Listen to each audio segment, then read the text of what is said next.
अस्सलामुअलैकुम दोस्तों। Soap serial पापनगर जे ईंदड़ नई एपिसोड में छा थींदो ऐं छा थियण वारो आहे, इन जी सॼी तफ़सीलात ॾियारण खां पहिरियां जेकॾहिं अव्हां असांजे यूट्यूब चैनल ते नवां आहियो त महिरबानी करे असांजे यूट्यूब चैनल खे सब्सक्राइब कंदा, जीअं हर ईंदड़ नई नोटिफिकेशन सभ खां पहिरियां अव्हां ॿाहिरनि ताईं पहुची सघे।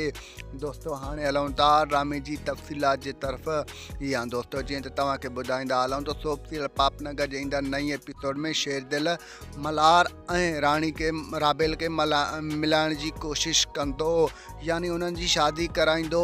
पर तव्हां ईंदड़ एपिसोडनि में ॾिसंदो त वॾेरो बालाज ख़ान ईअं थियणु कोन छॾींदो, छो जो हू राबेल सां तमामु घणी मोहबत करे थो। ऐं ईंदड़ एपिसोडनि में तव्हांखे इहो बि ॾिसण वटां मिलंदो त हू मल्हार खे गुम कराईंदो ऐं राबेल के अगवा कराईंदो ऐं अगवा कराए पंहिंजी शादी कराइणु चाहींदो। बहरहाल ईअं कोन थींदो। आख़िरी किस्तुनि में तव्हां ॿाहिरनि खे इहो बि ॾिसण वटां मिलंदो त मल्हार वॾेरे बालाज ख़ान खे ख़तमु कंदो ऐं उन जो ढिंगो ढेरी कंदो ऐं तव्हांखे ईंदड़ एपिसोडनि में तमामु घणो मज़ो ईंदो, छो जो हाणे ड्रामे जूं आख़िरी किस्तूं हली रहियूं आहिनि। आख़िरी किस्तूं बलूचिस्तान जे टकरिन ऐं वादियुनि में उहे हली रहियूं आहिनि ऐं उन में किस्तुनि में तमामु घणो मज़ो थींदो। वॾेरे बालाज ख़ान खे शेरदिल ऐं मल्हार वारा गॾिजी करे ख़तमु कंदा। दोस्तों मुंहिंजो रिपोर्ट तव्हांखे कीअं लॻो? जेकॾहिं पसंदि आयो हुजे त महिरबानी करे असांजे चैनल खे सब्सक्राइब कंदा। Thank for the